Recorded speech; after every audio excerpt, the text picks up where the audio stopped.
Hey guys, it's Matt. I wanted to let you know that there was some technical issues with Brent's microphone this week.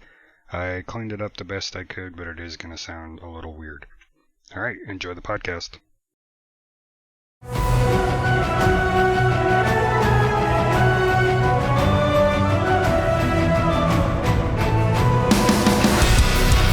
What's up, guys, and welcome back to Paint Briefly, the podcast where you can find a little bit of encouragement, discover new ways to make your hobby more fun, and most importantly, learn to paint bravely. And we do have some fun things to talk about today, which I pretty much always say, because it is fun.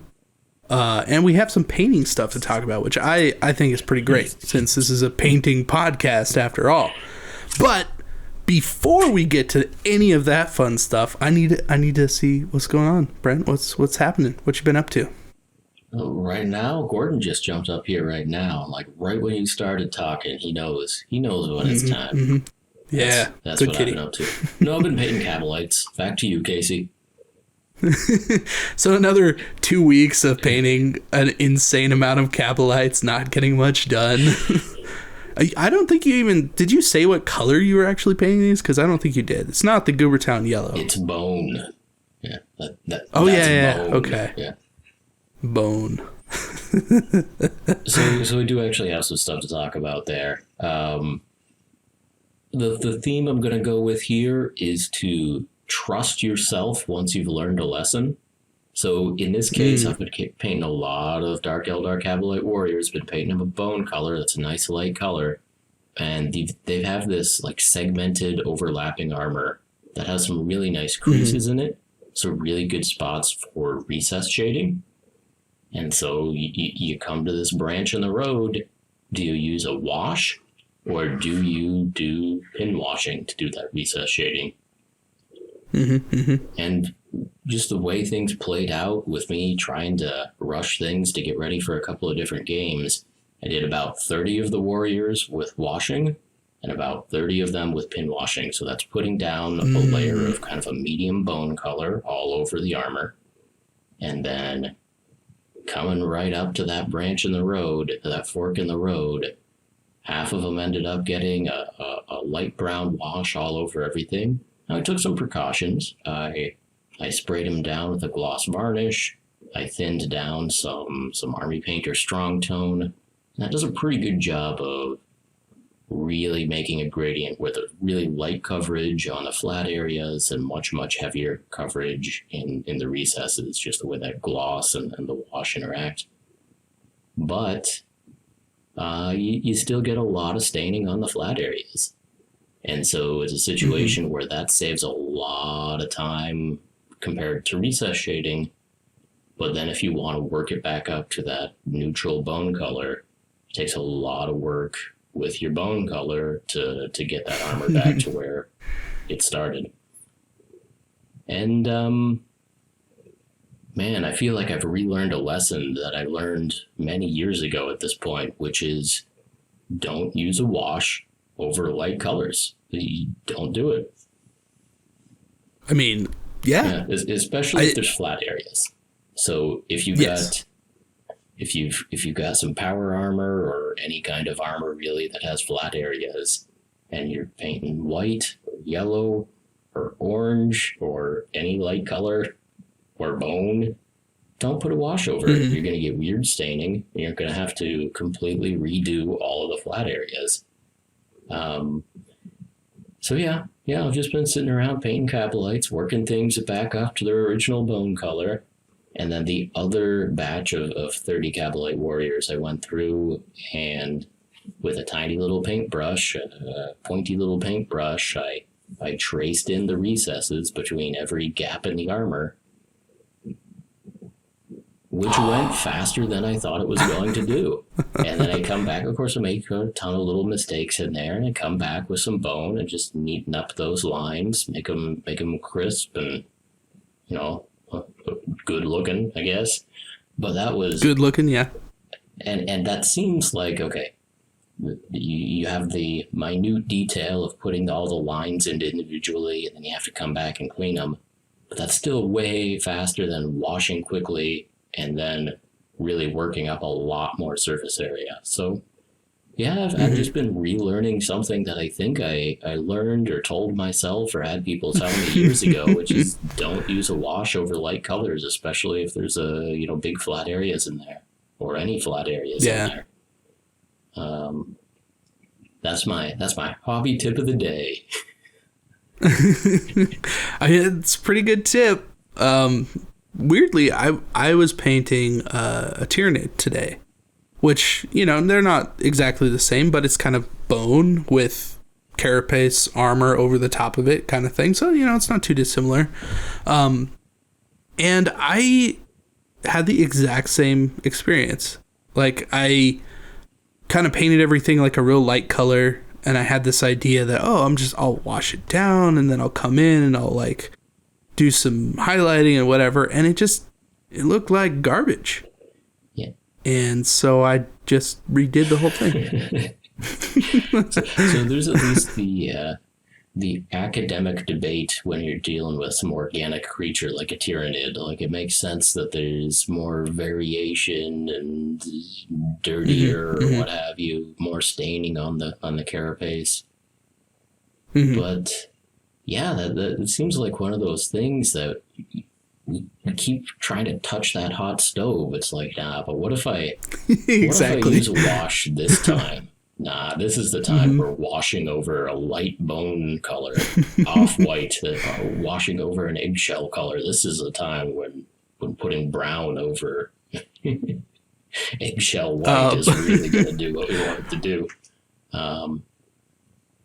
It doesn't work out so good most of the time.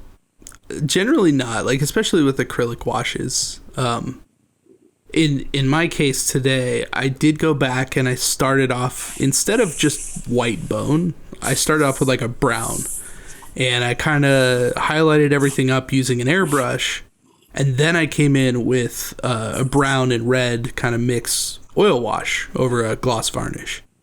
And that worked really well because everything was pretty much already locked in and done. And then it just kind of crept into the recesses and dried that way. And that seems to have worked pretty well. And I guess probably because there's a lot of brown in the recesses already.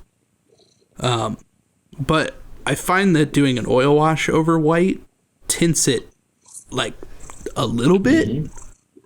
But the fact that you can come back in and clean that up, like, makes it so you're just revealing that white. You don't have to like paint it again. You just take away some of that oil wash.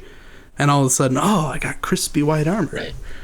And that's been my go-to because I know that lesson you're talking about. Yeah. Just always, I swear I do this probably once every other week for sure. It's like I have a light color and I'm like, I'm going to wash this. That's what I'm going to. And then I regret it almost every single time.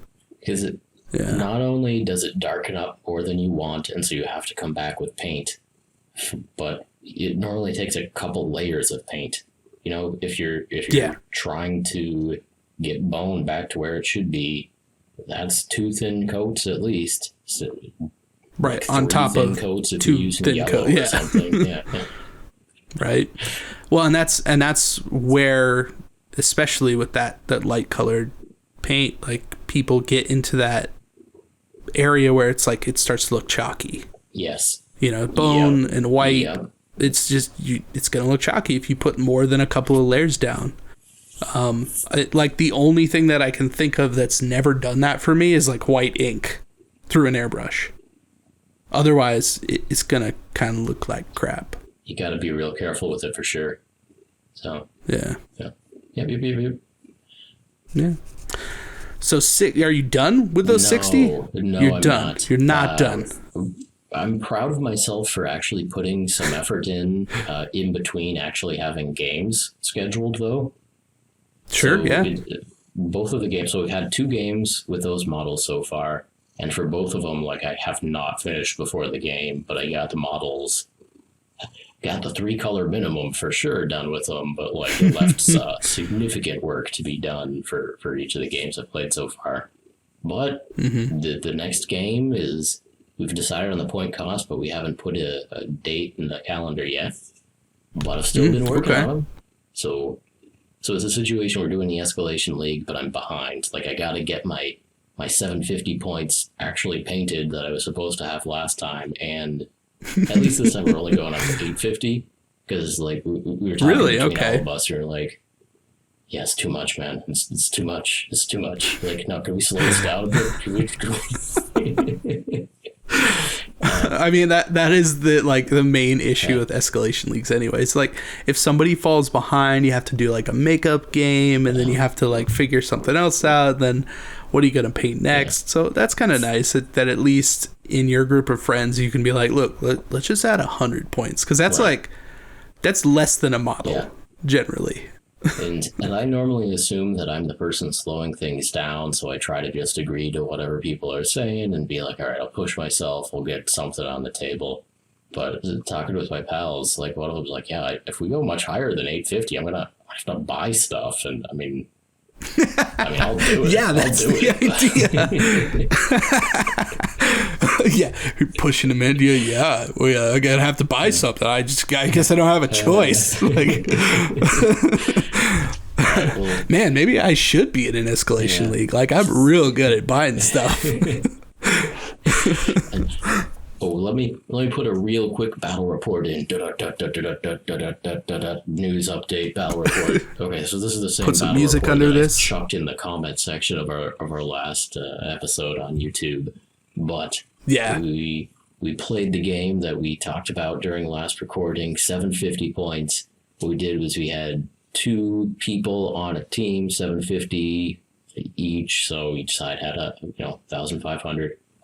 So it was me and Alex's Orcs against we were up against Admech, and we were up against Eldar, and we lost the dice roll, so we went second.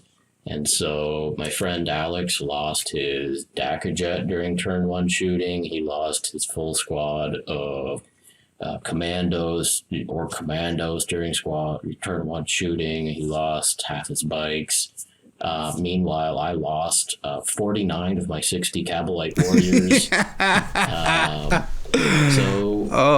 the time turn 2 started, so that's why I started telling about the orc losses first, because if I'd be like, I lost 49 of my Kabalite warriors, be like, but maybe that meant your partner's orcs got to survive turn 1 shooting. Like, not really. So seems like a fun game. I'm glad I'm finally really starting to get into Warhammer 40K. It seems like a game with a lot of strategy that involves piling all of your units behind cover on turn 1 to have any chance of there being any back and forth or engagement, I would say. So you know what? I don't want this. I don't want this to devolve again. So we're gonna move on from this topic, but. When I eventually make a video about this new Escalation League, we're gonna have stuff to talk about.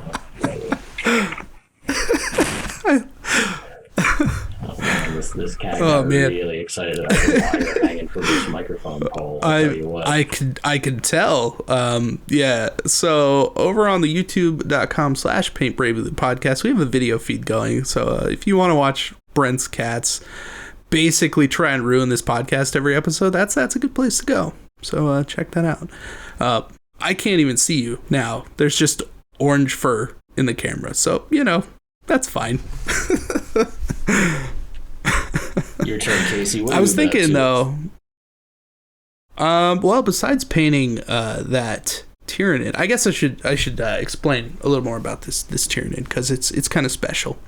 So this week I got an absolute insane amount of donations for the channel.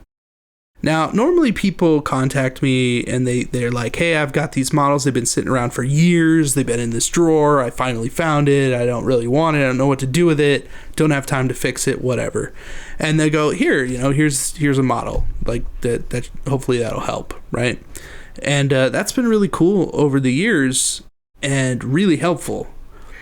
But this week, I got 6 giant boxes from someone who was pretty much like, hey, I don't have time for this anymore. I don't really want these. And I know that at least if I send them to you, you could probably do something with them. And yeah, I got a stupid amount of models. Nice. Like, I don't know, a lot of models. You showed me some pictures. That was a massively generous haul, and you got some work to do, boy. But you do a lot more models, so those are going to get some love. That's true. You said you were already. Oh yeah, no, I will paint them. Tyranid over there, you know. Yeah, so I got like a real short letter in the in one of the boxes. It was just like, hey, thanks for taking these. You know, I'm glad they're going to get used. All this stuff. But they pointed out one model in particular. It was this Tyranid Trigon, whatever. I think that's what it's called. Trigon. Moloch Trigon. They're the same model with like different components or something. But I decided, okay, you know, as a thank you, because they didn't want anything in return, and I've emailed them several times now to be like, hey, is that return address technically correct on here? Can I send you something? Can I do anything? Like, it's more than I expected. But I've painted up this Trigon called Noodle. That's what they called it. They pointed it out. It's like, this is the first model we ever built. We really like this model. Please take care of it. And that is the first thing that I'm painting out of the boxes. I'll try and, well, I guess not throw up a picture on here because that would ruin the whole video that I'm making about it. But, you know, watch the video when it comes out. Yay! I'll do it. You know what? I'll do it. What? You'll watch it. Yeah. But yeah, I've been painting that. I've spent the last like 12 hours just trying to figure out a good way to do it so that I can, you know, make it good and then send it back to them. They don't know that I'm doing that, and maybe they do now. Well, maybe they do. That's a good point. If you're watching, then thank you, and should be in the mail. Yeah. Who knows? I have no idea if they listen to the podcast or not. But is it coming out all right? You don't have to show the picture. Yeah. Just tease it. It's coming out all right. Yes, it is in fact finished, and I'm very happy with it. You used some wash. You were really using the wash. You redid it, and now he's very happy. Exactly. Yeah, so after I went back and painted in like browns and stuff, and I did oil washes over that, like it turned out much better. It's kind of like a take on the classic version that GW has, their art, which is like stark white with like, I think it's black, kind of purple armor with like, you know, little stripies on there. Yeah. And I did the same kind of thing, but I threw in some kind of fluorescent colors and made it real fancy. So I'm pretty excited about that. I guess it's just on my mind because I've been thinking about, you know, all this stuff that I just got in the mail and then this model, and it's been like constant work trying to do something and not screw it up because I want it to be like, you know, halfway decent. So, but yeah, painting one model for like 12 hours is awful. Yeah. Yeah. Like, I don't you like could it. spread that out over a little bit longer time. You just, today you were hitting it hard, I mean, huh? Yeah, well, just my schedule kind of makes it so I have to finish painting like by today in order to get a video up next week. It's a whole thing. Okay. Yeah. Bummer of a schedule, but you know what? That's okay. That's how it goes. Yeah, so I've been painting that up, and I'm pretty excited about that. And I also finished my Relic Blade starter kit. Yes, I did. Those models are pretty excellent, and I didn't batch paint them like Brent did. I did, in fact, use a specific technique. Oh, look at you. You got the box. Is it Relic Blade Storms of Corral?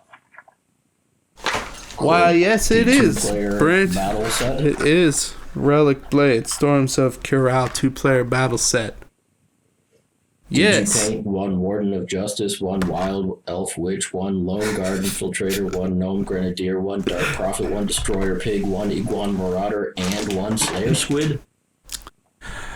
In fact, I did. Cool.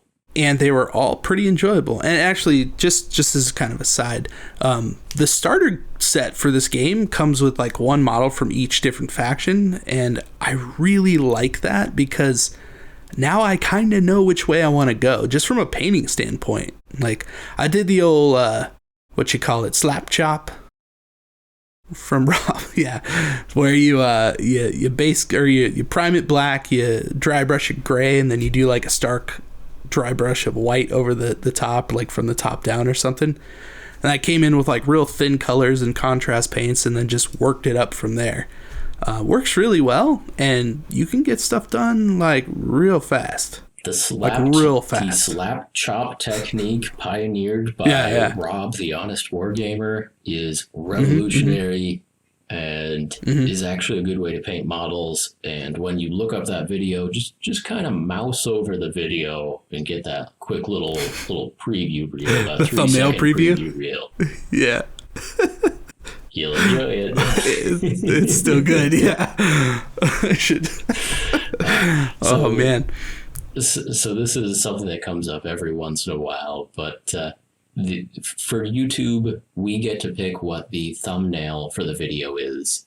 But YouTube itself, somewhere deep in the computer system, YouTube picks the 3-second autoplay that pops up if you mouse over the thumbnail on the home screen or whatever. Yes. And we have no control over it. Normally it's something stupid. I have no idea how they pick what it is, but yeah. I think it's about faces. I think they're looking for faces because generally if I put like stock video in there of like some dude making a dumb face, because I told some stupid joke, that's the 3-second preview is like the dude like thumbs up, right? And that's happened multiple times. So I have a feeling that it's looking for faces and going, oh, yeah, that way if you mouse over it, you're like, oh, it's that guy. Yeah, I know that guy. I'm gonna click this. I don't know how that makes it better, but yeah.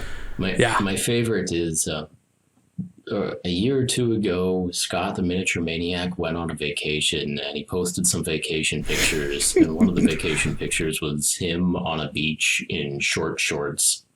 And real short. A lot of people used this picture over and over again for various things. I know Black Magic Craft certainly featured it in the video. And it also popped up in one of Danny from Miami's 3D printed tabletops videos. And in that video, there was a couple seconds of just a pan in or like a zoom in shot on Scott's short shorts. And that ended up being the stupid preview clip for that video. So Danny's latest video, what's this video about? You mouse over it and YouTube just shows you like zooming in on Scott's short shorts. Like, A+. You did it. You did it. Go right, dude. It's probably like they're like, oh, this is some high contrast color right here. We have this like stark white next to these red flowery things. Like that seems like a good way to go. We're gonna use that as our 3 seconds. It's one of the little joys in my life of when a video gets a real quality preview like that. So. Yeah. Anyway, you did the slap chop technique. Very cool. I did, yeah. And black undercoat, dry brush on some lighter colors all the way up to white, and throw some contrast paint and thin down paints on over it. Some washes, some speed paints, whatever you got, and boom, you've got 4 good guy Relic Bladers, 4 bad guy Relic Bladers. Ready. Yeah, and I think I need to buy more. I actually really liked painting like the human guy. I don't know which one he is. There's like a human guy with like a infiltrator. No, he wasn't the assassin one. Yeah, probably that one. He looks like a warden of justice. He's got like a big beard and turban. Like a scimitar. Yeah, and the turban and stuff. Yeah. I actually really like painting that model, and I don't usually go for like the humies in games, right? I'm more of a orc kind of person, So like the giant pigs definitely called me. So I'm kind of torn. Like maybe I'd probably just buy both, honestly. Like I don't see why not. But more pigs and more turbany scimitar guys. Mm-hmm. I think that's where I'm going. Mm-hmm. Also the weird alien squid Really? was pretty fun to paint. Really? Yeah, I didn't think it would be. I really liked painting that for some reason, like a weird squid. Yeah, no, I've actually only been working on good guys so far, and you're ahead. You have 8 done. I have 7 characters done, 4 almost done. You're already ahead of me. It's that slap chop technique. I'm telling you, Rob is onto some gold here. I don't know where he gets all his give it to him from, but he is he knows what he's doing. I have no idea. Yeah. But in all seriousness, that actually worked very well. We are, though.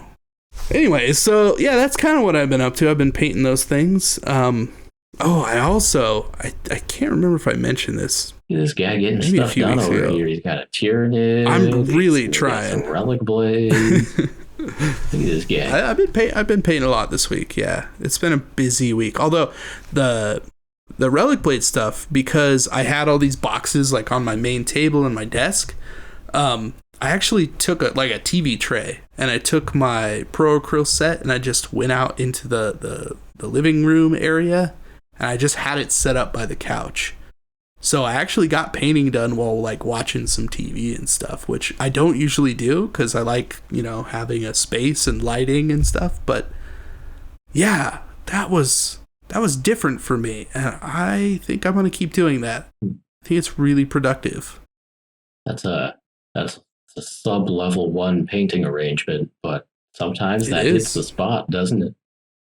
It really does. I mean, I like being able to just reach for all the paints and stuff and, airbrush and whatever, but having it was only the Pro Acryl Series 1 set too, so it's pretty limited.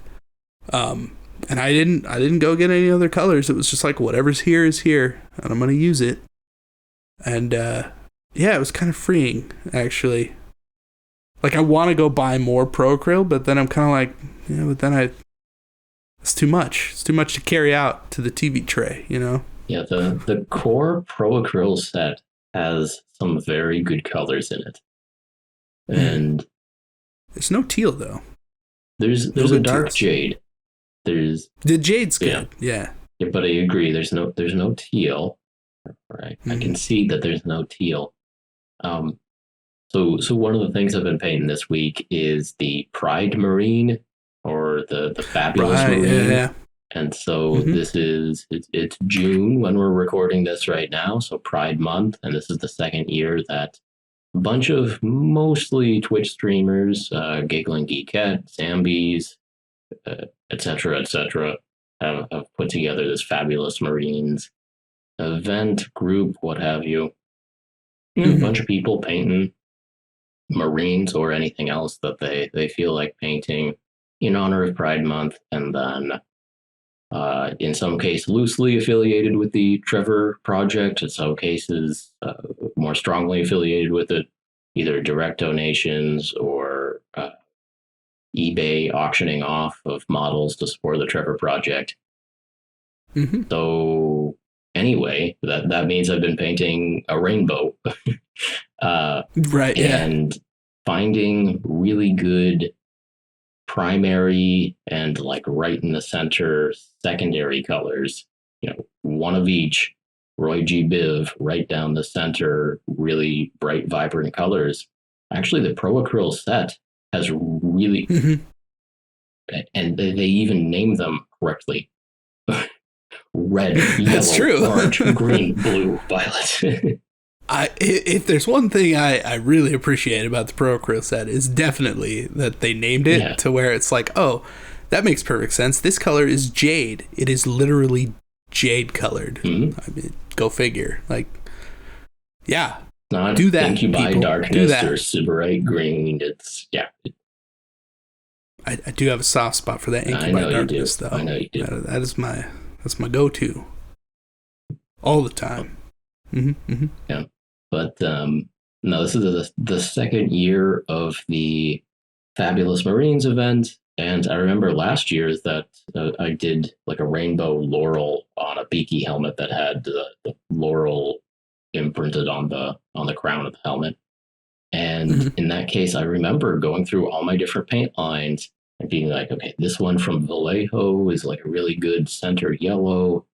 I've got a pretty good green from Army Paint, or going through all of my collections just to get good center Roy G. Biv colors. Whereas, and this year, again, I was actually looking at my Marine from last year, like trying to remember what each of these colors were. Like, I've got to go through all my paints again to figure out if like Fire Slayer orange is the correct orange I want to use. It's a good one. That's not bad. Is Alien Purple the violet color I'm going to use? Yeah.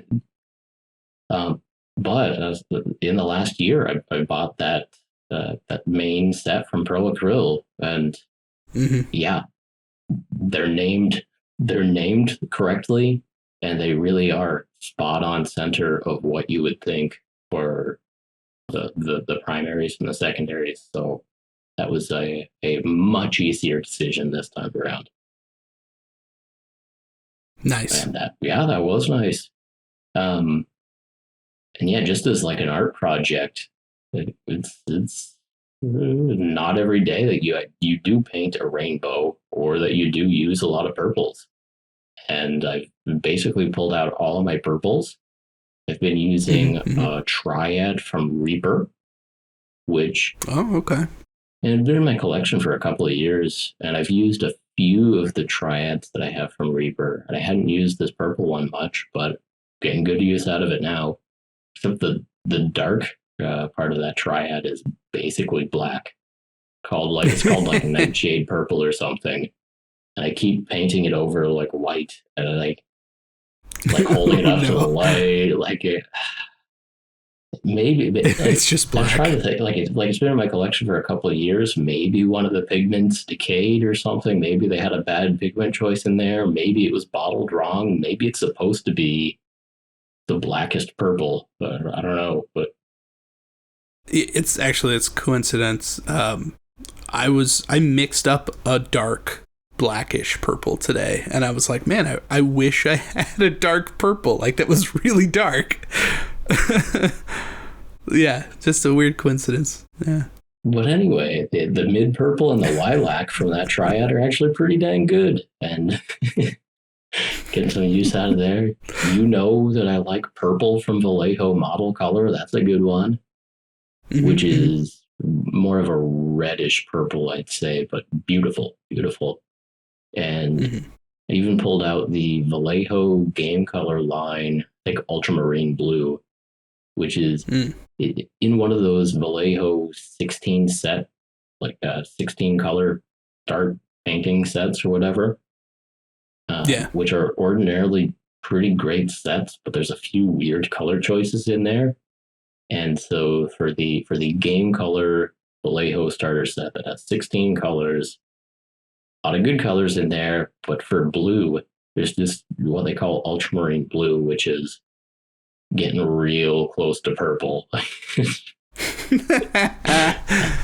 It's not, but it was a nice accent color for this Pride Marine that I'm working on, and it should be up on the Goobertown YouTube channel soonish. But it's a bike. It's one of the Raven Wing bikes from like the 6th and 7th edition starter set for 40K. It's a Space Marine bike, but there's a whole bunch of stupid extra stuff on it. Like this case, like wings. There's a big wing in the back of the bike, big wing in the front of the bike. But those sculpted feathers are actually really great for painting rainbow colors on. So cool. There's a ton of stupid purity seals all over this Marine, which make pretty good like streamers, like colored banners, colored streamers. So all right, that's a good way to go. I didn't even think about that. You could do a whole like rainbow streamer from those. Yeah, is that what you're thinking, or I ended just up doing streamers? Like each purity seal like each strip of paper as a different color, and so I ended up using like the trans flag colors, so baby blue, baby pink, okay, I see. and white.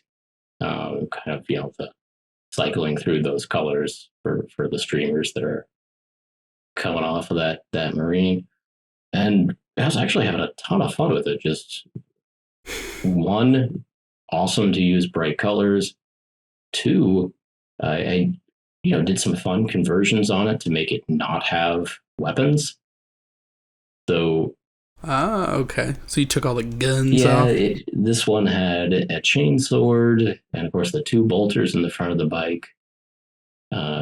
This model also had a lot of stupid skulls on it. I cut off a lot of skulls on this model. Yeah. Those old bikes, man. Yeah. Like, they're ridiculous. I mean, in terms of like weird fascist stuff, like a lot of skulls. I cut off a cross. I cut off an eagle, and there was like no Odin stuff, which is on some 40K. Right. Games, Yeah.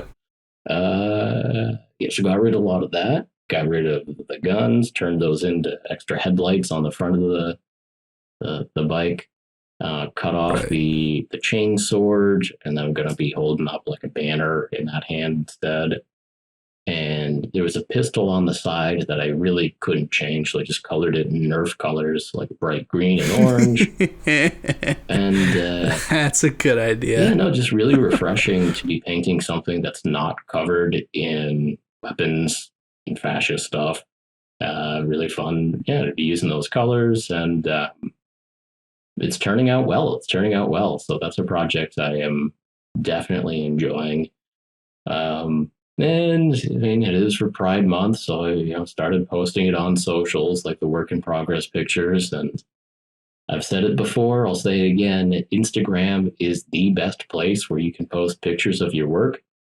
People who don't like your stuff can keep on scrolling. People who do like your stuff can give you a thumbs up and a comment. And it has been my experience that the overwhelming majority of feedback that you get on Instagram, if somebody is bothering to stop scrolling to type a comment, it's going to be positive. And so I actually really like Instagram for this hobby. Mm-hmm. But you put a rainbow on there. All of a sudden, you're getting the comments.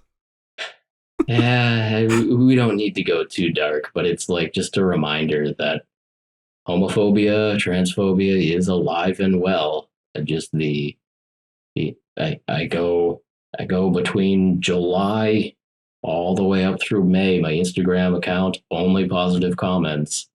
In June, I post a rainbow. A bunch of people saying like, yeah, this is okay, but I don't think it's necessary. You don't need to be doing this. Why are you doing this? Just like, man, I wish I remembered more of my statistics, because like I could do some ANOVA regressions to like prove you're a bigot. Like this, it's just so slap you in the face obvious that no, it's just reminding you that there's a worthwhile reason to occasionally put a rainbow on things, to occasionally make it clear that everybody is welcome in this hobby. And I'm in a privileged position where I'm normally able to filter out a lot of the hate in this world, but damn, sometimes it's just right there. And it's useful for me once a year to do this, just to get that poke in the ribs of we're still working on this whole issue, aren't we? But anyway, that's all I have to say there. But just so predictable, like just. Well, the stupid thing is that it really is easy just to skip over an Instagram picture. Just keep scrolling. And why would you stop to comment? I mean, there have been a couple of people. So this Instagram post, like most of my Instagram posts have like 10 comments, maybe. Yeah. Uh-huh. And mostly like, cool, 400 fire emoji, whatever, smiley face. A lot of fire emojis. That's my go-to. Yeah. the normal. And then I post a work in progress on a biker that's purple and rainbows. And it's up to like 200 something comments right now. To be fair, most of them are like 2 or 3 people who have a chain of like 50 comments going of of people who not only stop scrolling to write something like, I'm not a bigot, but I don't see why you need to be like painting things with rainbows. And none of your business. Yeah. And not only so not only did they stop scrolling to like type out like a poorly disguised like bigoted stop doing this comment, but also they kept coming back to the comment to argue with people. Right. Yeah. And I guess it drives engagement. Yeah, I'm not here trying to trigger people, but it's just like, I know. Wow. You can keep scrolling. Honesty, you can keep scrolling. Yeah. It makes no sense for anyone to take time out of their day and just be like, you know what? I'm going to leave a comment, but I'm going to be nice about it, but only kind of. Yeah. But not really. Like, why? Why do you take the time out to do that? It's like, yeah, you're literally wasting everyone's time. Keep on scrolling. And it's one of those things where, as the original poster, I can very, very easily delete comments or block people from seeing my profile in the future. And I think there's an interesting and nuanced discussion there about whether it is healthier to do that or whether it is worth it for people to see that we've still got some work to do as a community, we live in a society. A society. Don't even start with society, man. We don't want to talk about that. So at the moment, I've been leaving them up. It's just a little bit of a see. This is why we do this. This is why people are doing the fabulous Marines. But yeah, I retain the right to completely change my mind on that and just start shadow banning people whenever reaches like a snapping point. That's always your right. If I get see something like really, really toxic, like right when I'm about to fall asleep or something, and my phone buzzes, like and I snap. I mean, it's time to. I don't want you viewers to be trying to make me snap, but it is theoretically possible. I mean, yeah, man, I've banned a lot of people. Not on Instagram though. No, not on Instagram. But that's why it's so nuts. I mean, YouTube, you expect every video to get their fair share of mean comments in. Really every other platform. Like the whole point of Twitter is mean comments. We've talked about it before. Like Twitter, the whole purpose, point of Twitter is to build up your following, which gives you a bigger shiv for when you want to shiv people. Right. The entire point of Twitter is mean comments. I mean, YouTube, I think it's just that you get more time with the viewers. Like people click and they're there and they're watching and they're listening, and so they can spew forth whatever they have to say. But Instagram is so well set up that you can keep scrolling or pause for half a second to thumbs up, pause for 2 seconds to thumbs up, fire emoji, keep scrolling. Like,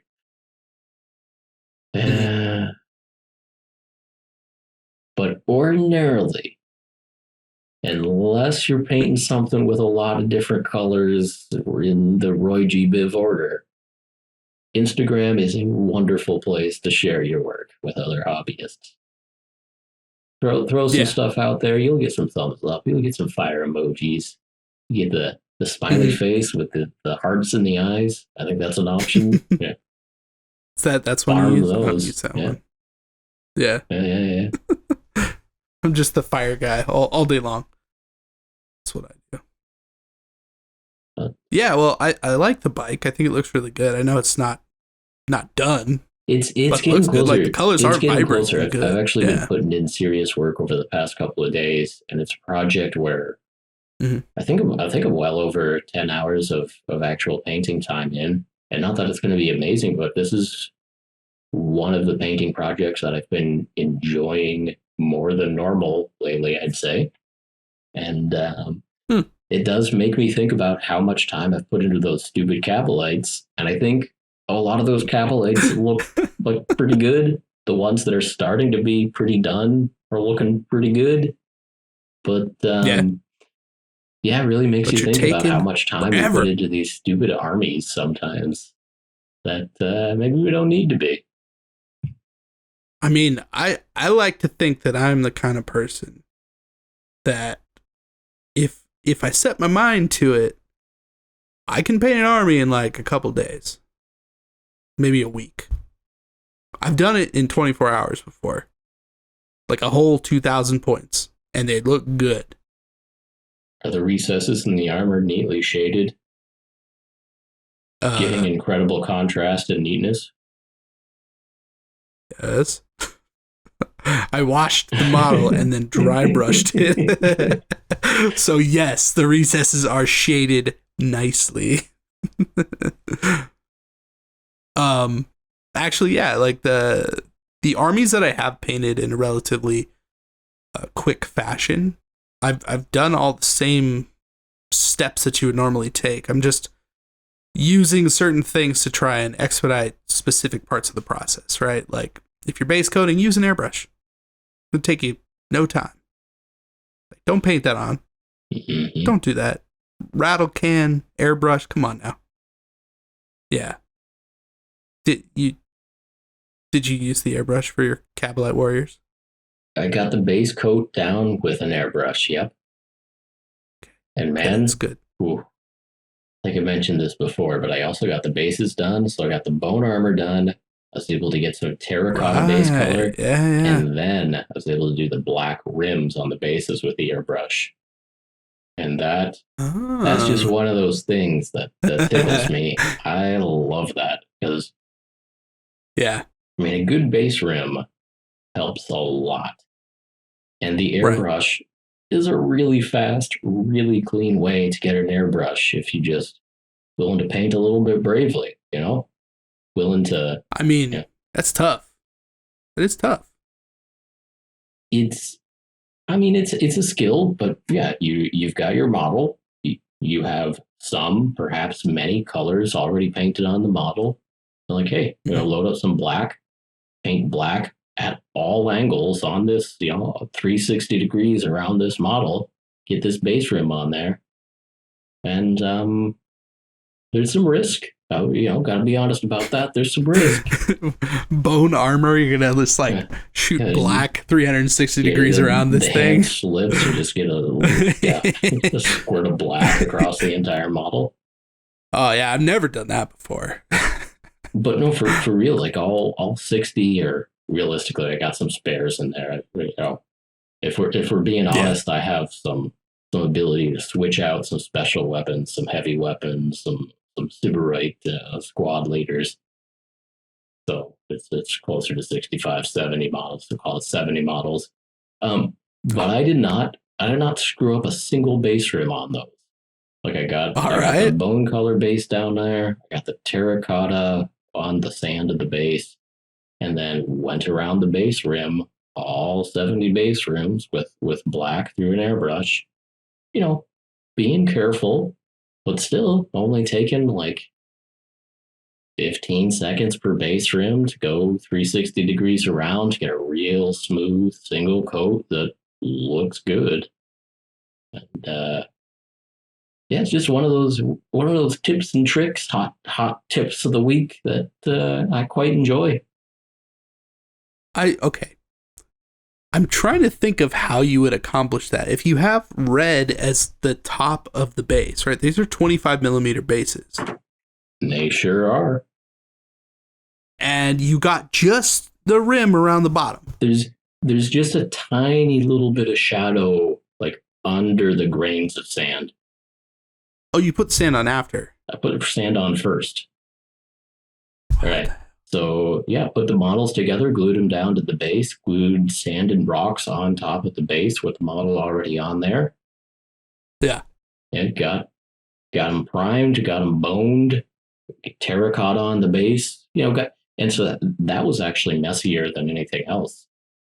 So there's a little bit of spray up onto the legs, which, as we're neatening things up later, we'll fix. Or the legs are just dusty from the terrain. Either way, it works. Yes, they're dusty from the terrain. That is 100% the answer. But then I've got my. Here's the big advantage of my dowel handles over like the Games Workshop clamp model holders, I guess. I'll call it. You can actually see the base. Yeah, you can see the base rim, right? It's just on top of a dowel instead of either side of the base rim being clamped in. Yeah. So I use them with magnets, but you can use it with putty. But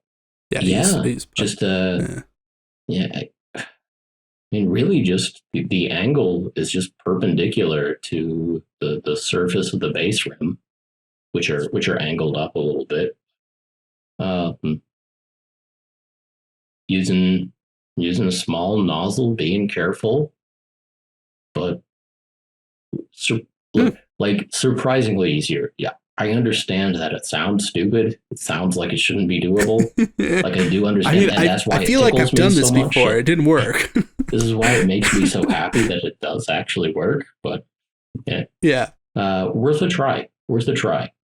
Especially if you've decided to get some of your models painted or to start in on your models with the airbrush. Give it a shot. Worst thing that happens, you load up bone again and you never try to base rim your models with the airbrush. But. Right. Well, I'm glad we got a lot of painting done. It seems like, I know you just paint kind of the same thing, so that's a lot. That's so much. Right. So this is what we were talking about is what we jokingly refer to as the main topic of the episode. But yeah. Man, painting an army takes a long time. And I'm really particular about things. I like my neat recess shading with those crisp lines that are all the same diameter across every panel line in the model, across every model in the army. And this is not a project where I've timed the amount of effort I'm putting into these capolites, but it seems like a lot. It definitely seems like I'm putting a lot of time into these stupid capolites that 49 of them didn't get to do anything in the game before I put them back in my carrying case or play the game. Seems like a real fun game. Didn't even... You had fun with your friends. Yes. Brent. Yes. And I do not blame my friends for shooting at my models. If you had gone first, the initiative roll. That's it. Oh, come on, be like everybody else that plays 40K and blame your dice. That's what you're supposed to do. I blame myself for not stacking all of my models on top of each other behind terrain. I've only myself and the stupid rules to blame for losing. They are clear of my army before it got to do anything. Well, that does bring up a good point, because technically the main topic is you shouldn't really try that hard when you paint. And I know that sounds weird and counterintuitive because we want to be good at painting, but the fact of the matter is, if you're planning on playing a game with your models, you're going to be like Brent. You're going to spend all your time getting them crispy lines. You're going to get that bone color just bony enough. You're going to get the recess shading like the same diameter across the 75 models you painted. And then 50 of them are going to die on turn 1. Wow, what a waste of time. On turn 2, all but one of my models died. So which does make for a good story. By the start of my second turn, I had one Cabalite warrior on the board. Yes. Did he do good? Did he? Well, the important kill thing is that it was not one of my better painted Cabalite warriors. It was one of the chaff. Yeah. It was. I didn't have any recess shading at all on that one. Tell you what, the base rim looked good, better. Though. It's like proving my yeah. You're like, I brought this here because the base room is too good not to play. It's basically done now that the base room is done. That actually turned out for a fine story. Like on the start of my second turn, I had one 8-point model left on the table. And I did shoot something and cause a wound, and then charge and attack and cause another wound, and killed a stupid looking AdBag thing called an infiltrator, I believe. Cool. So this lady did a good job before the start of turn 3 when a dataless missile was fired at her and did not miss. Just a single. I mean, okay, again, like kind of proving my point, right? Like you now have this model that survived and then killed something that can now be something special in your army or whatever you want to do with it. But it wasn't even done being painted yet. Right. I got back to work on her, and so I definitely recessed, shaded her, and I have more of the head from that model, from the Cabalite that survived. I got to come up with a name for her. I gravitate towards Helga, but Helga's not bad. Yeah, that's not bad. Yeah. Well, anyway, I mean, have more I'm just gonna. I'm gonna make some more models with that head for sure. She's gonna get promoted. Yeah, she's moving up the ranks. Nice. Gonna be a squad leader. Please leave a name down in the comments. Army of one. Yeah, Helga. Helga, the Army of One. Yeah, that'll be all you can. Down in the comments, leave your suggestions as to what that model should be called, because I think that'll be really funny. Probably still going to be Helga. Now I have to get a picture of this model in her half-painted state, but you got to see it. It's important for everybody to see the face. But it was a moment that, through 2 hours of me looking at my phone while my opponents rolled dice and told me to take models off the table and put them back in the box. Those 2 hours of engaging gameplay were where I figured out who the leader of my army was going to be in the future. Just in case we get to go first at some point in the future and she gets to lead the army to do something. So it was a worthwhile time. I got to hang out with my friends while they were like focused on the dice box and rule book, and I was hanging out with Alex and looking at my phone. Yeah, it's good. It's good. I mean, better than being at home. Yeah, that's true. Yeah. So we were talking about putting effort into models. Or not. Now, ordinarily, I tell people to paint bravely, and you're telling people just not even to try. How does that? Oh, no. That jive? That's not what I'm saying. No, what I'm saying is you do need to paint bravely, but you need to focus on specific things in order to get your stuff done to a playable standard. Or maybe prioritize is a better way to put it. So I'm painting a Death Guard army. I have 40 Poxwalkers. I'm with you. Little guys. Little guys. Okay, you're with me. You got it. I'm just letting the Poxwalker thing sink in if you just get a good visual image of that. Basically, those are 100% chaff units. They're going to get shot off. They have like one wound. They don't even have a save as far as I remember. I think it's either 6+ or not at all. I can't remember. It's not good. They're not going to survive. So the idea is, okay, let me spray paint all these white, and then I'm going to use some contrast paint and then dry brush a skin tone over that contrast paint, fill in the metallics, and call it done. I mean, it's more of the zenithal contrast method. Well, I don't know what you're going to call that. Okay. Continue. Anyways, no, I didn't even put the time in to slap chop those models. That's my point.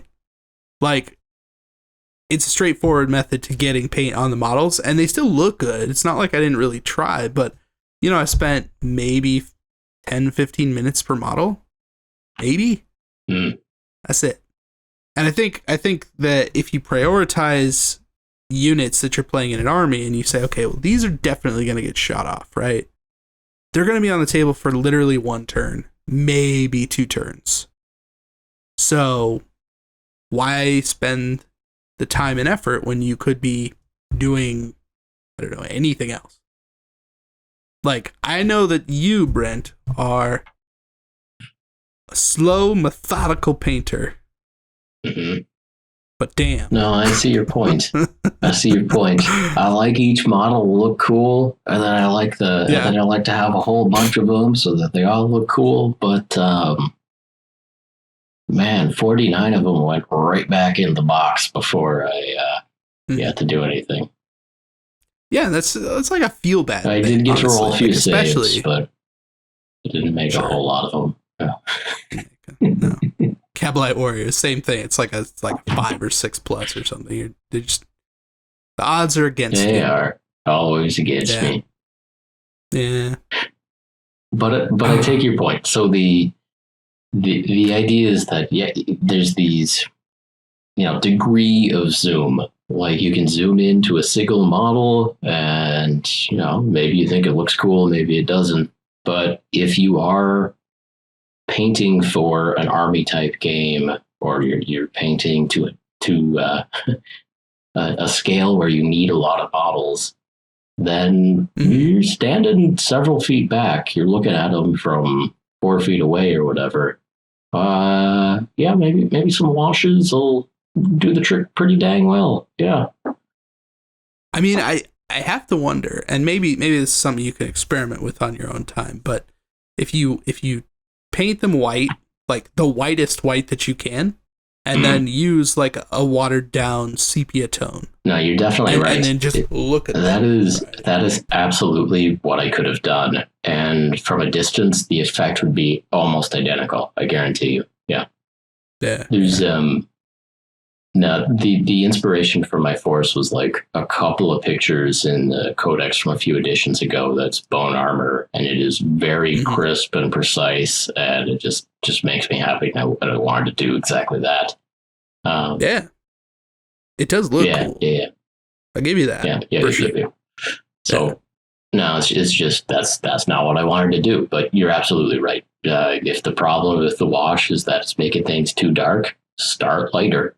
Start way lighter than you think you need to be, and then science it out so that the wash gets the mid-tone right in the mid and still has some highlights, still has some nice recessed shadows. Like I understand the theory. Yeah, no, I understand the theory. Like that's I love how it goes completely against literally the advice we gave earlier, is just to never put wash on like a bright white or any of that.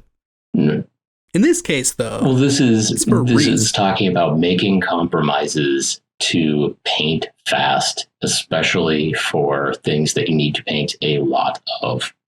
And now that all depends on what your goals are. But man, I'm somebody who enjoys painting methodically, and I enjoy doing repetitive tasks and zoning out and watching a movie or whatever. That I do enjoy that, but even so, dang, these Eldar warriors are taking a while.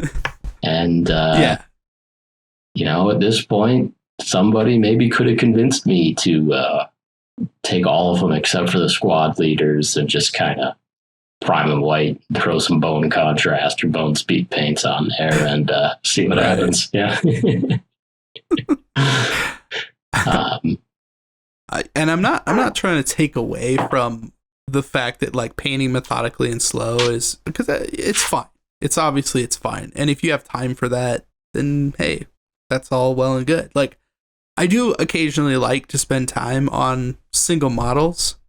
But generally it's usually if they're for something specific. So if I know that it's like again, the Death Guard army, if I'm painting Motarian or whatever, like a centerpiece model, like I do want to take my time on that, and I want to make sure it looks pretty good, because theoretically, even if he's the target of the whole other army and he might get shot off, it's kind of like, well, that's still a really rad model that people are going to want to like come up to and look at, right? So I want to do a halfway decent job on centerpiece type things, or HQ options, or tanks or anything large. The other thing that I did want to bring up in the kind of same vein, besides prioritizing like units, is what do you actually need to paint on your model to what standard in order to still have a good paint job come across? In my experience, there are basically 3 things in Warhammer, or I guess 4 things that kind of make a model stand out that looks really good. So your head or helmet, shoulder pads, your backpack, and the base. Mm-hmm. So the whole top third of the model, essentially, and the bottom. Just the base part. Mm-hmm. Not even counting the legs or the torso. No. So if you were to, say you want to paint a Space Marine, right? You want to paint an Ultramarine.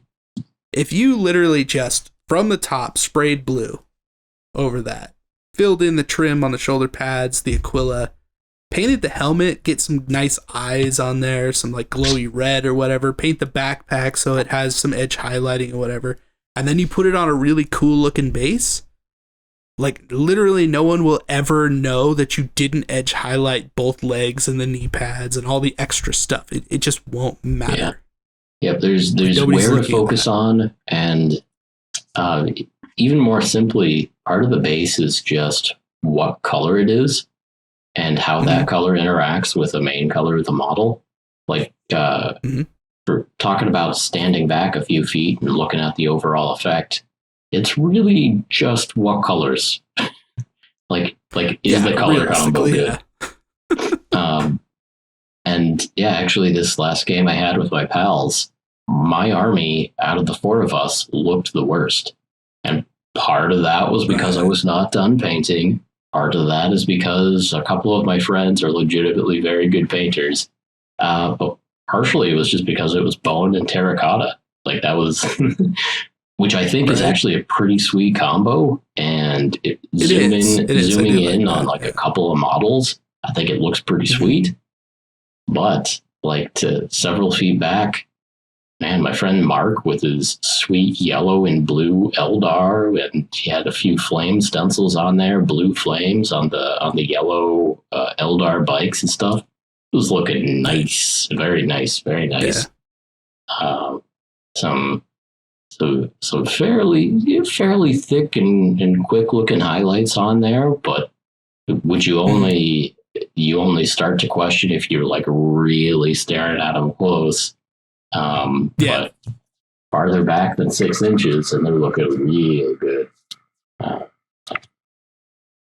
that's definitely something to keep in mind too. Like, nobody is going to be putting their face up against your model and being like, is this person a good painter or not? Like, that doesn't happen. Like, you spend a little extra time on see what your model looks like. Yeah, you want people to be like, ooh, what you got over here? Look at that Mortarian. Or Kabalite Warrior number 32, which is the only one that survived. Yeah. See that? Okay.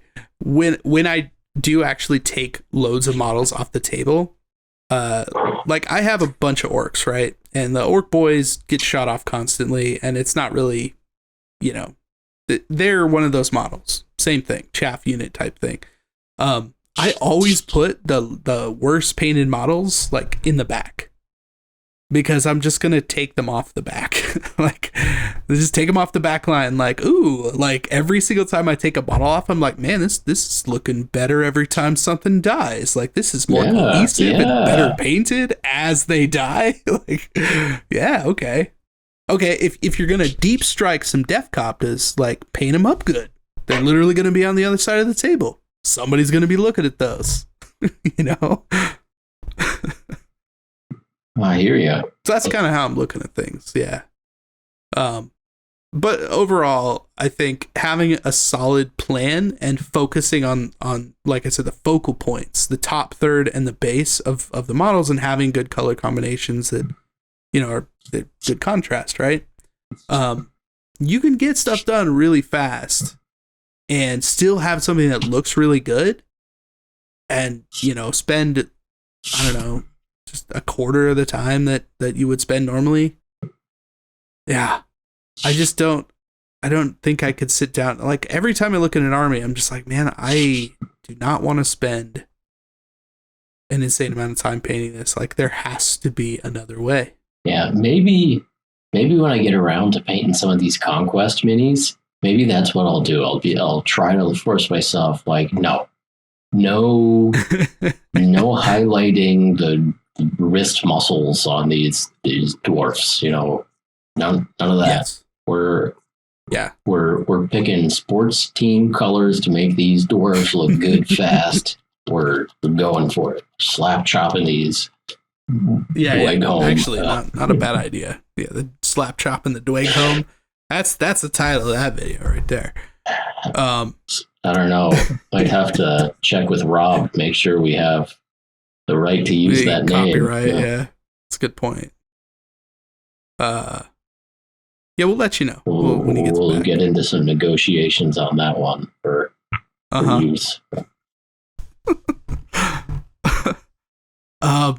Something else that I like to do, if you do spend only a little bit amount of time per model, is to create focal points beyond, that top third and base. Specifically, if you have like claws or flags or, I don't know, glowy bits or something, coming in with like a real hot spot color that just stands off your models. No, you would. Just punches them up so much. Well, okay, I painted like a 2,000 point Demons of Khorne army. And that's a sea of red, pretty much. But I decided, okay, well, the way that these are going to stand out, and they definitely do, is by painting the swords blue with like the frosty white tip, right? It's very classic Games Workshop. It does look good. Blue and white. It does look good. Yeah, and it looks so good. And it's like, that's just the little bit of extra that otherwise these models just kind of look the same and they're not super exciting. But that extra little pop of color brings it out. That goes right into the color choice and the plan for the army. And that's, get them red demons and boom, like get your airbrush pop blue weapons and so good. So good. Done and done. Exactly. That was one of those armies that, like, once I got it all put together and ready to go, I think I painted that in a week or so. It was good. Getting them put together was a whole other thing. Good for you. Yeah. I'm just I'm trying to be helpful. I want you to finish your army. I want you to be happy with it. And most of all, I want your army, Brent, to look better than Alex's army. That's what I want. Well, it's not going to happen because I picked bone and terracotta. But there are things that we can do. Yeah, I know. Well, I know. That. We'll put some purple plants bone on those terracotta. bases. Yeah, purple plants, and then straight up purple plants. That would be actually very good. Purple plants, and then you need a bright blue, like a punch somewhere. I haven't done much with the guns yet.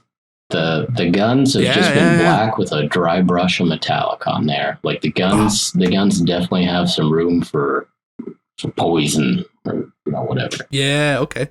Yeah, that could actually work too if you did some kind of like a lime-ish green, some kind of bright green to do that, like poisony type thing. Yeah. It's possible. It's possible. It's just it's a lot to think about. It is. But once you get there, well, I don't think we're going to settle this one today. But it makes me wonder about this army painting business. The more I go, the less reason I see to have an army. Unless you're going to go all out like Dave mini Wargame and get 144,000 points of chaos, which was an awesome video and even just an awesome picture of him standing in front of, I don't even know how many tables they had to line up. I don't know how they created that table to hold. They took all of their 6x4 tables and slid them together, and they're like, I don't know, 12, 15 of them in there somewhere. It's a lot. It's a lot of models. Yeah, there were so many models covering that I couldn't even see the seams in the tables, or maybe my eyes just weren't looking for that. But yeah, it was ridiculous. I think all you saw was the army itself because it's so big. Yeah, that was a pleasurable experience to watch that video of Dave just getting really into something. And right. the magnitude, the glory, the majesty of spreading all that out on the table. That's cool. Someday I want to spread out my 60 Cabalite warriors and have them look cool too. And for about 20 minutes. But, yeah. Now more and more I've been thinking about this idea of tasters or tapas for mini collections. And so mini tab. Yeah. So this is, I gotta come up with like a name for it, like the 531, the 123, the Magnificent 7. So like, okay, so hear me out. I'd go with like a 10-5-1. I think that makes more sense. Well, I'm thinking like total like less than 10 models. We get like 3 Chaos Warriors and like 3 really different poses. Okay. You get like 2 Chaos Knights. Maybe have a Lord on Karkadrak. I don't know. Yeah, that'd be your one. Well, for sure. Maybe have a wizard or something. But I'm thinking of like basically a really good sampling of a color scheme where you can make each model look good and you get like the whole flavor of an army in an awesome picture and a sample that is less than 10 models. And like this is so a 5-3-1-1. That's but just, a few of the main troops and then a couple, maybe 2 cavalry and then a couple other representative things from the force. And then you get to be like, okay, this is what this shade of turquoise would look like on this type of model and this type of model and this type of model. This is the ideal. This is the sample. This is the really thorough color swatch of this army. And you can't take a picture that looks better than this, even if you have 10 times as many. Well, yeah. I like that. I like that as just really tastefully arranged. Like you go to a real gourmet restaurant. They give you a plate with really not a lot of food on it, but there's a perfectly prepared sardine, a strawberry that's been cut in half and filled with cream, and there's a chive or something on there, and also a pecan. It's definitely. But the presentation is there. Like each little bit is perfect, and you totally get the idea of what it's all about. I don't know. I feel like the gourmet chef industry would be able to describe the taster army that I'm talking about. But if I finally resolve myself that these games are fucking garbage and that I don't actually need to paint an army, like what's the fun experience of painting a collection of models that doesn't involve doing the same thing 60 times, that gets the painting enjoyment out of it, but not that. Well, first of all, if you picked an army that didn't need 60 Cabalite warriors, I think that would have solved your first problem. I don't want to spray paint gold on everything, okay, Casey? That's not... one stupid robot? Yeah, sounds fun, Casey. That sounds good, too. Hey, I would never go that far. Like, I don't understand that. The like 3 knights, and that's it. That's your army. Like, I don't know. That's... Like, knights are cool. But, I don't know. It seems like you're not really doing a lot, while the other person's really doing a lot. Like, definitely going to be sitting around for that game. Oh, yeah. Yeah, and I don't think I could do that. But something in the middle, something in the middle, I think is worth doing. Or, I have to imagine there is some way to play Dark Eldar without Cabalite warriors. It's a pretty small list. You got Cavalites or Witches or Racks. Okay, yeah, but I've Plus the seen special units. Yeah. I've seen armies with not that many models for Dark No, Eldar, you but don't I need have 60. no idea what they are. Need 60. That's definitely true. That's definitely true. Just trying to get you to take responsibility for your own predicament. Look, there's a couple of projects that I have committed myself to that have been important to me for at least years and in some cases decades. I will finish a Dark Eldar army. I will finish a Chaos army. Mm-hmm. Plus, I got some dang dinosaurs riding dinosaurs around here too, and maybe we'll get to that someday as well. But yeah, someday. But yeah, man, I've just been thinking about this idea of just getting that perfect shot of 2 Chaos Knight, 3 Chaos Warriors, and a Sorcerer. And they're all arranged in such a way that they're, perfectly filling up the aspect ratio of whatever your camera is doing, that everything's in focus, that it's a tight enough zoom so that you can see the sweet recess shading in there, but you can also see the way that the turquoise fades and plays across all the variety of units in the picture. Mm-hmm, mm-hmm. And that's all you need. You don't need to make that collection 10 times as large or 20 times as large. You can move on and do something similar in yellow or bone or what have you. Get that. It feels like this would be actually the most ideal way to come up with a plan and actually pick colors that work. I think it probably is. Because you paint one model and it's kind of like, oh, that looks really good. And then you have 10 of them and you're like, it doesn't look so good. But like that sweet spot, right? And of course, some people are being like, oh man, were you just throwing out the other 7 models in the box? What are you talking about? Like, what am I doing with the other 3 knights in that box of 5? I get it. But I'm just thinking. Yeah. I like the spectacle, but there's the farther you zoom out and the more you have Dave standing in front of 144,000 points of warriors, I can't see any of those models. There's a majesty to that image, but I can't see any of those models. And so there's a question of how much do you zoom in? Like, if you encapsulate an entire painting project in a single picture, what is the correct zoom? How many models are in that picture? I'm thinking the number might be between 5 and 10. Just saying. Yeah, no, I think you're right. I think you're definitely right. I think I'm gonna maybe this next couple of weeks. I'm gonna hit eBay. I'm gonna see if I can put together some kind of a sample, a taster army of something. Yeah, a taster. Yeah, definitely. Gotta come up with a. If anyone is a gourmet chef and you know the word we're looking for here, I don't think it's tapas. It might be taster. It might be sampler. Those don't sound like gourmet words, though. It's a charcuterie. Yeah, the charcuterie. Yeah.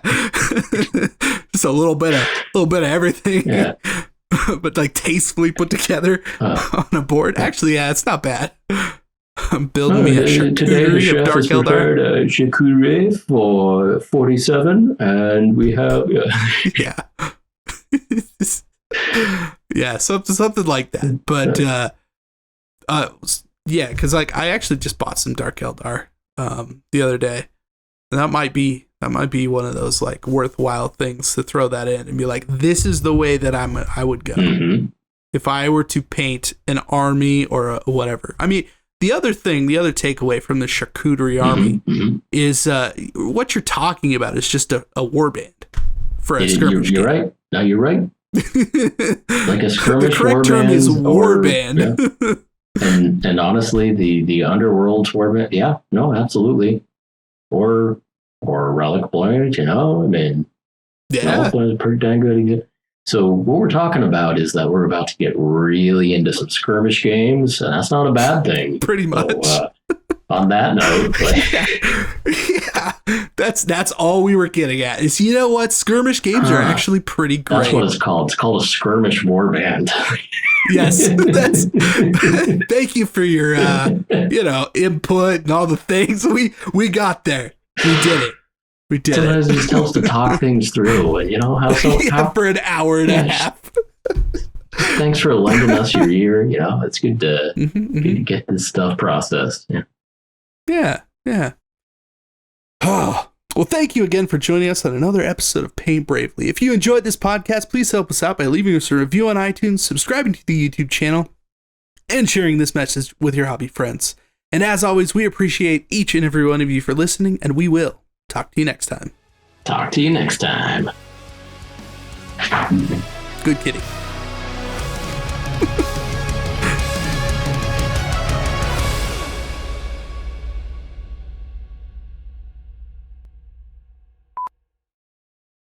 Yeah.